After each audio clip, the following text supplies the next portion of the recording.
Well, welcome, and great to see you, Jeff, all the Great way. to see you too, Tim.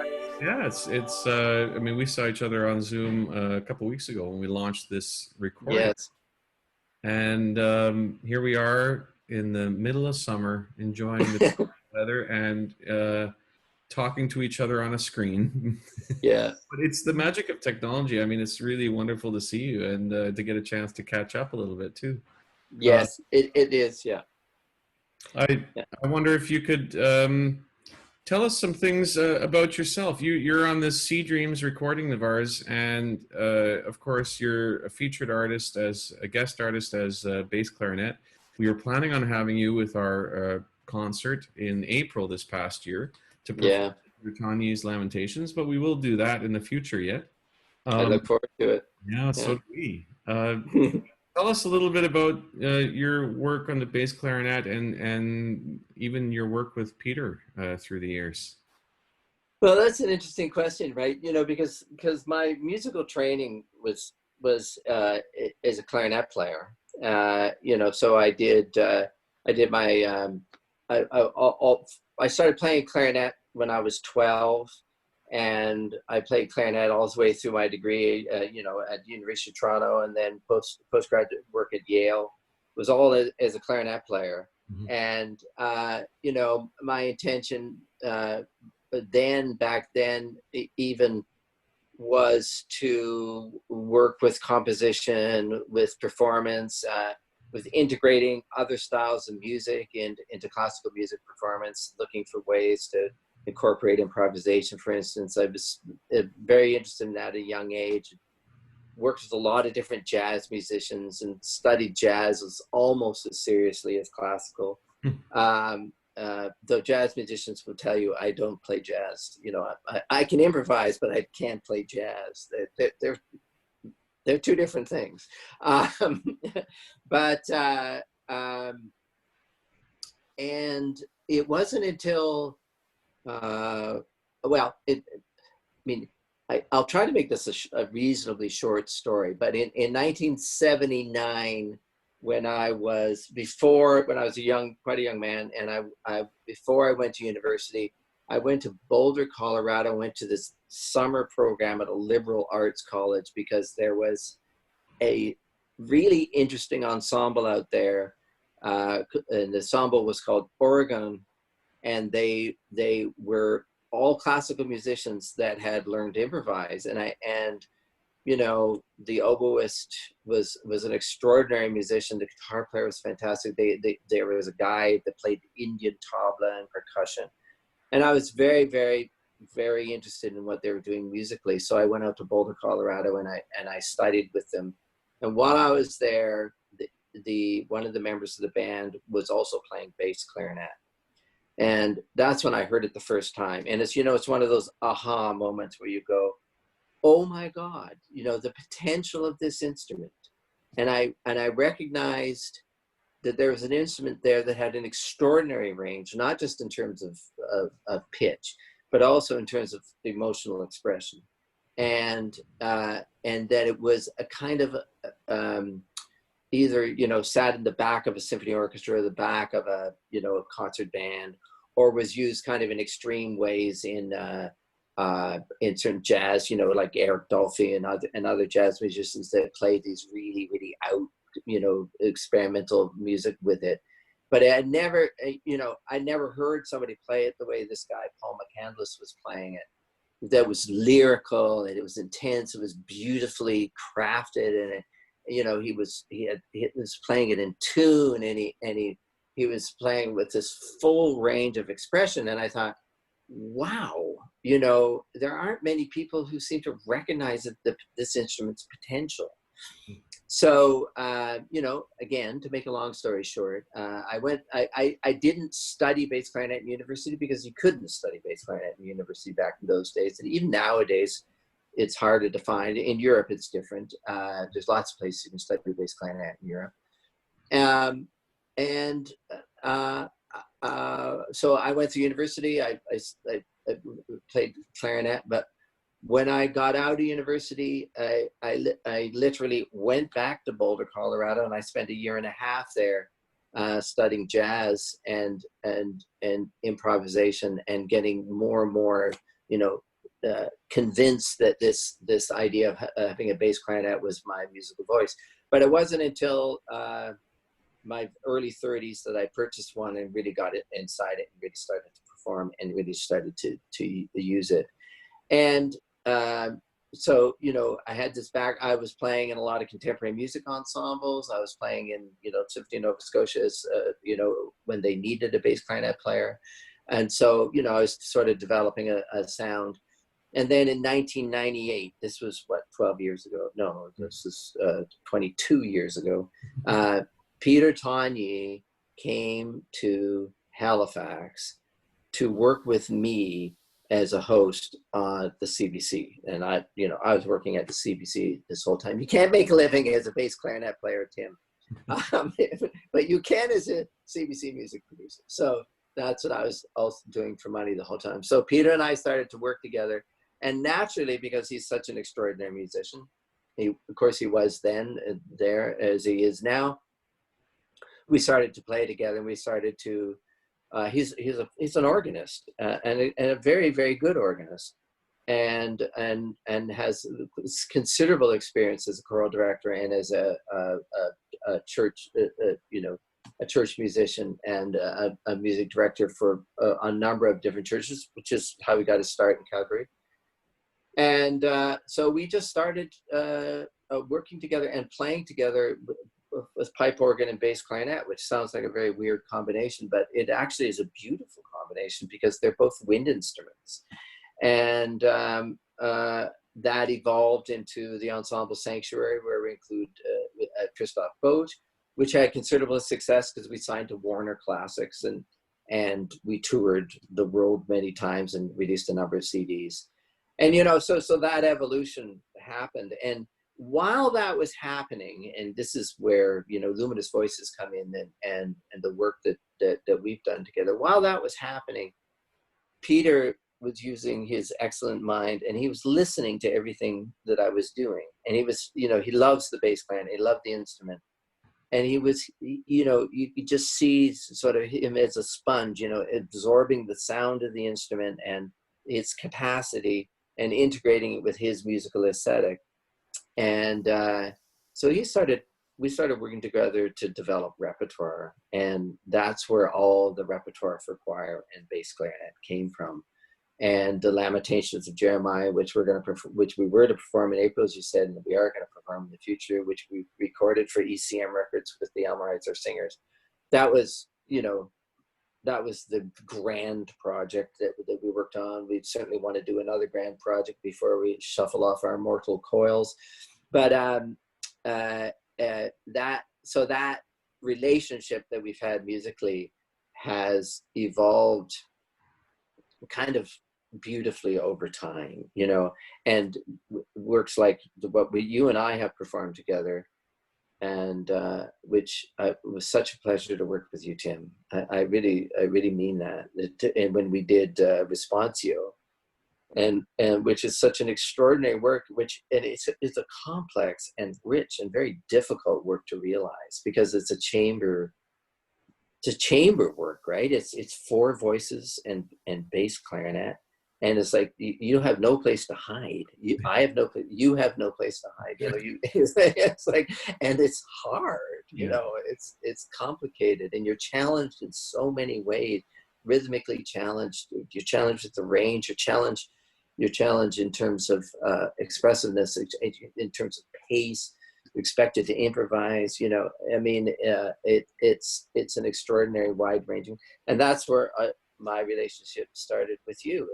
Our musical relationship began through Peter. So that's kind of it in a nutshell. And this is one of my musical relationship with Peter is something that I just cherish.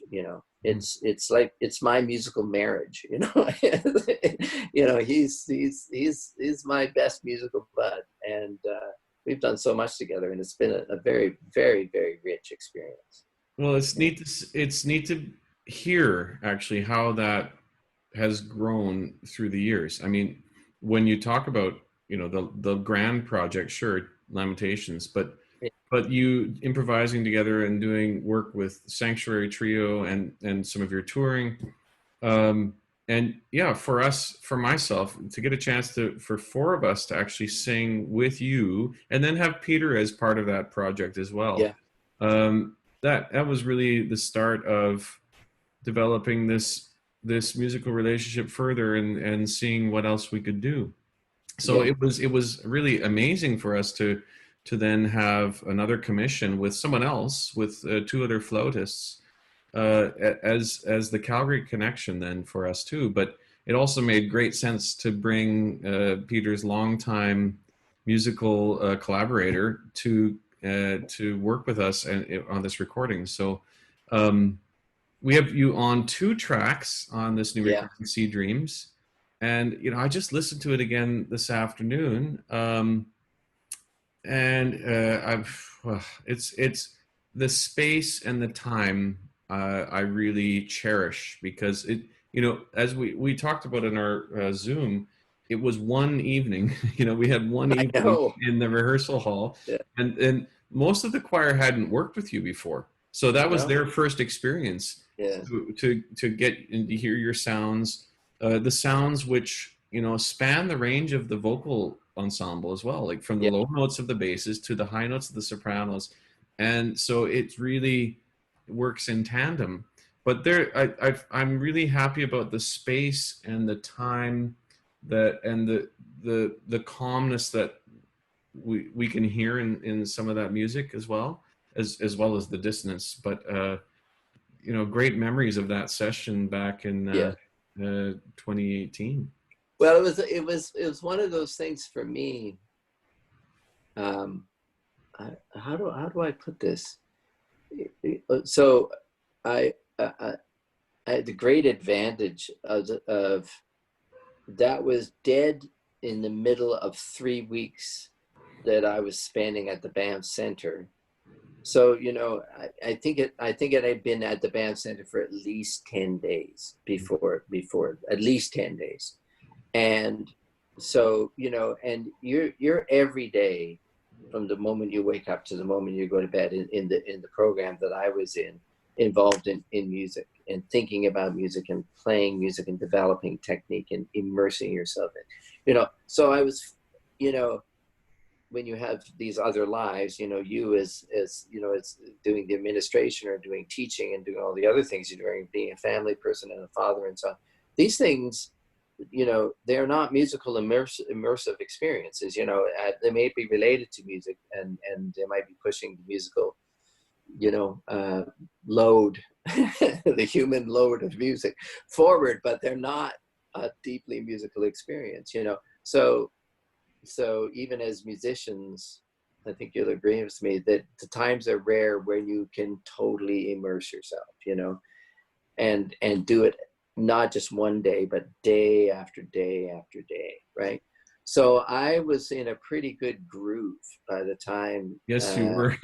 Yeah, and I was at, like, I brought my technique up to a place where I really felt comfortable, like I felt like I was playing as well as I could, and there was no like I'm out of shape feelings, there was no, and there was also just, there's something about music itself that if you're always involved in it, you just become more articulate in music, and I just felt like, okay, I'll just pick up my horn and I'll just play, and this was so, it had a certain natural flow and ease, right?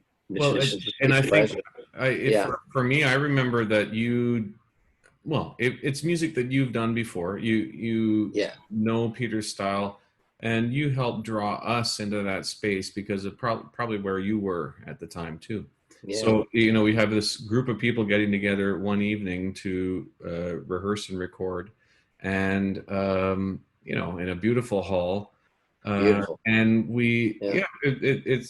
I really cherish those last 2 tracks on the CD, because it's just it's a whole other realm. It's a whole other style in a way of Peter's music, because it actually involves you quite a bit in Peter writes notes for you, but really you are the contributor for what's even on the page, aren't you?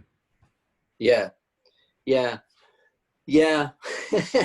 It's a funny relationship because the more we played together, the more intimate I am with his style, and the more intimate he is with mine. And sometimes he writes for me in a way that sounds like me and not like him. And sometimes I'll play his music and interpret it the way like him, but not like what I would do, right? And that is a funny. That's an odd thing. Yeah, We're yeah, finishing each other's musical sentences, so to speak. right. That's right. So he was there at that session. I remember he had Skyped in, Yep. and he was enjoying himself thoroughly, having a glass of wine, because it was much.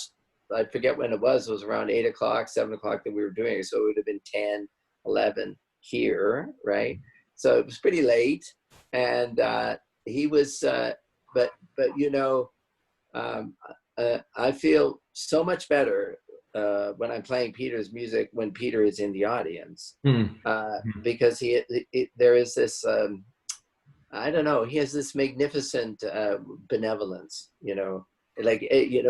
he manages to make it sound great by just his rapturous appreciation of the amount of attention to detail that the artist would put into it. So he's not one of these people that like has a list of all the things you should fix necessarily, right? That's your job, I guess. But he has is just this magnificent way of appreciating what you're doing, and so that makes you work harder. Yeah, right. It's one. Have you noticed? Oh, Yeah, absolutely. I yeah, mean, maybe, yeah, yeah, maybe that's where we find a little bit of symbiosis. I think yeah, that's the way I like to work with an ensemble too. Just appreciating what they yeah, offer, and people really do want to do more all the time. It's quite amazing. yeah, And we all want to. I mean, really, we all just want to put our best foot forward all the time, and in music. yeah, So, um, yeah. yeah. Tell me about the the the responsio little track that we did. There's this sort of introit, Yeah, which was a little bit different from your original responsio. It yeah, was just sort of in a way reimagined for a larger ensemble. yeah. It was interesting because um, so when Peter wrote Responsio, um, uh, it was in I think uh, uh, eight movements originally, and the introit uh, was kind of an open-ended affair, uh, where he had a few musical ideas that that, but mostly I was improvising. And then, so when we recorded the original recording Hmm. with Susie LeBlanc, Charles Daniels, John Potter, and Andrea Ludwig, um, we, especially Susie and I, but also to some extent John Potter and everybody actually, in the end, we spent some time actually uh, improvising on the Gregorian chants that the William de Machos Messe de Notre Dame was based on. So just as a sort of as a to bring people up to speed about what I'm talking about. So Peter and I were once sitting. I don't even know if you know this story, but we were sitting at the CBC, and we were packaging a show that was between 5 and 6 a.m. in the morning, and then we were playing music for the entire country. And I said, well, here's a recording of I think it was Charles Daniels and the King's Singers, I think. Anyway, it was of William de Machaut's Message to Nostradam. Mm-hmm. And we put the whole thing on, and I was listening to it, and I said, wow, is that ever interesting? I mean, that is really incredible music. And you can hear this bridge between the medieval and Renaissance polyphony. And, you know, there are moments where it's no longer counterpoint, but it's actually harmonic. You know, there are moments where it feels very, very, very, very raw and very, very like 9th century, you know. So, you know, sort of jumps around, and you can feel this in the Gloria. You can feel counterpoint almost struggling to become vertical harmony. You know, you can feel this beautiful evolution of music going on.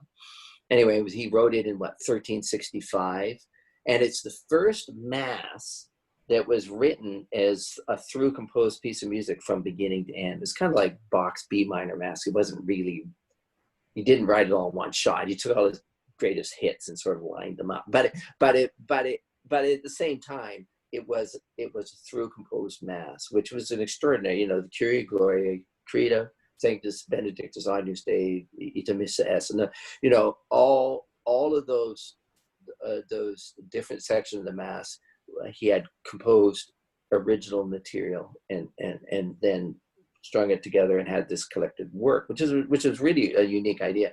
But that mass in turn was based on early Gregorian chants that were probably at least 500 years before then.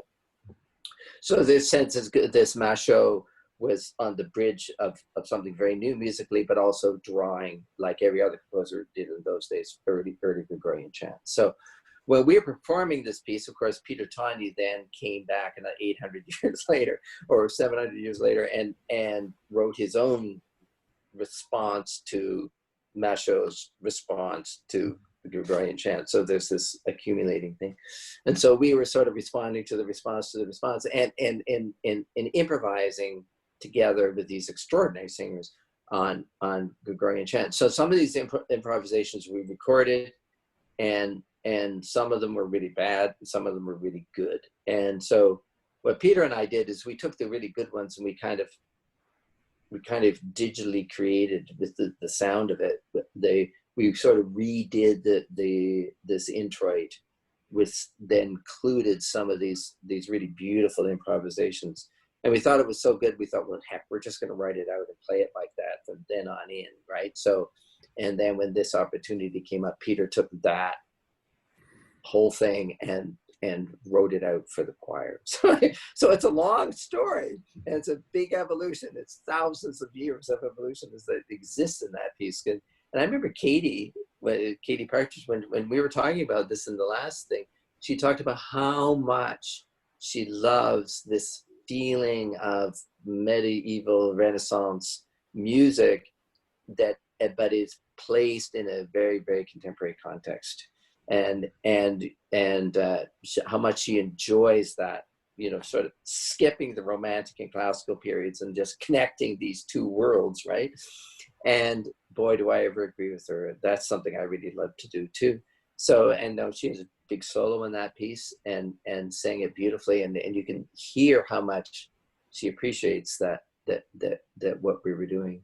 So that's the story of that little responsio piece. But it is, but if you listen to it, it's just sheer sonic, meditative richness, you know. Yeah. I'm also thinking of then Silencio.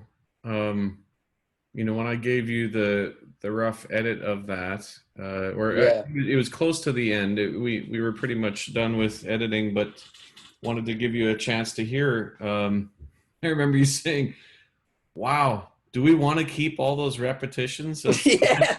Because I mean, there's so much, as we talked about. There's chance for improvisation, and yeah. I remember on the recording night, you know, I think I did maybe, you know, the usual 3 repetitions, and then you said, no, we need more. We need much more. Did I? And it's, yeah, you did. And well, because I'm not done improvising, so let's do that again and just do more. And we did, and he said, I'll give you a sign. And so we did more, and we just kept going. And then you gave the sign, and then I thought it was funny that when you heard the recording, you thought, oh man, for recording, that's too many. But That you was know too what? many. I am so happy we kept it. Yeah. I'm so happy because Yeah. that's a moment I really love. I love hearing the Yeah. ensemble in that sort of, it becomes a meditative kind of state, and I like hearing you in that state. I like Yeah. hearing you coming in and out of that, and you know, it's so rare that we give ourselves the time to do that kind of and create that kind of space. And there's something profound about that text and that it's you know, that movement in itself that I really appreciate. So I'm really very happy that we actually kept all of that into the final recording, because it's there's a certain breadth and openness at the end that of the recording that I really appreciate listening to, and part of that is, of course, your improvisation and the space that you create in that. So thanks Well, for pushing us there. Yeah. well, that's funny because I said that because I thought, well, for a recording, people aren't in the live performance, so they're not sitting in the presence of It's true. the actual It, performance of the piece. it's different. Like, It's hard. It's not the same. Like, you can't do the same things in a recording. But I think we actually can hold people's attention on this one. well, I thought it was very brave of you, and actually, after you said that, I thought, well, yeah, that's what I would like to do too, but I just didn't expect that you would want to do it. Do you know what I mean? Like, I thought, well, everybody will want to, like, assume that everybody has short attention spans or something. And I remember after you said that, I said, oh, thank God, because I'm really happy that you kept them in, and it does feel like just so our audience knows, in the middle of Silencio, there's just a repeated pattern, dum dum dum dee, dum dum dum, and it just goes over and over again in the choir, and then I improvise over that, and it's just an ostinato that just continues, and even after I stopped playing my solo and my improvised section, you repeated those a lot, and it's easy enough to take them out, right, in digital editing, and that's what we're talking about, and it's very brave because it opens up a different world if you abandon the idea that music has to have a direction. And so I was listening, to what you were saying. When you said that, I thought that is so respecting Peter Togni and his vision of music, which is, in essence, not a romantic vision, not romantic in the sense of Beethoven or Brahms, Mm-hmm. or classical. He is not, he doesn't think of harmonic progression the same as in that sense. I'm reading this biography of John Cage, and there was a moment in John Cage's life where he was really confused by the fact that he felt that music was, even though he was working with harmony and working with the idea of chromatic harmony, or and that you have tension and that you release, and then music moves forward, and that expresses some kind of emotional experience, and that he said, well, I don't even know what kind of emotional experience that's expressing, because I'm experiencing something and you're experiencing something and everybody else is experiencing something. And he became enamored with this idea of just music as space, Mm-hmm. and sound, and Peter embodies that principle, right? He is not a directional oriented composer, right? So that mere act of yours of saying, no, we will keep those repeats, it betrays your deep understanding and appreciation of Togni and the nature of his music. And so I thought, Yeah. Well, it's yeah, we're really happy with the recording, Jeff, and really thrilled that we could coordinate with your time in Banff to have you Yeah. on. And you know, we look forward to the chance to play together, sing together again, and Yes. we look forward to you know, have some of this music heard more, not just in Calgary but in other places. And Yes. yeah, we'll have to take it on the road. So Oh, let's please. let's start making the plans. I am so down. I would love it. Yeah. I love your ensemble. I love working with you. I love your musicianship. I love your singing, Oh, Tim. well, You're oh, a beautiful tenor. A Jeff, beautiful tenor. I was go on, would you? Go on. Yeah. no. You listen to that. You listen to your performance in Responsio in the Detroit. I mean, that just comes through just like bang. I'm like, who is that guy? You know. So it's good. Yeah, It's well, good. Really nice. Yeah. there will be other times. We'll keep Yeah. this going. Good. I'm looking. Um, I'll keep practicing. till then, we want to make sure that everyone takes a listen to those tracks, Yes. and I'm sure they're going to get some radio play coming up too. I hope so. Yeah. I'm sure of it. Yeah. And you can edit this out if you want, but we got to get that sucker in the Junos and the ECMAs and so on. I mean, it's award-winning potential. Yeah, we'll definitely push to get it on the Yeah. list. Yeah. Thanks. Well, thank you Jeff. very much, Tim. Great to see you, and let's chat again soon. Okay.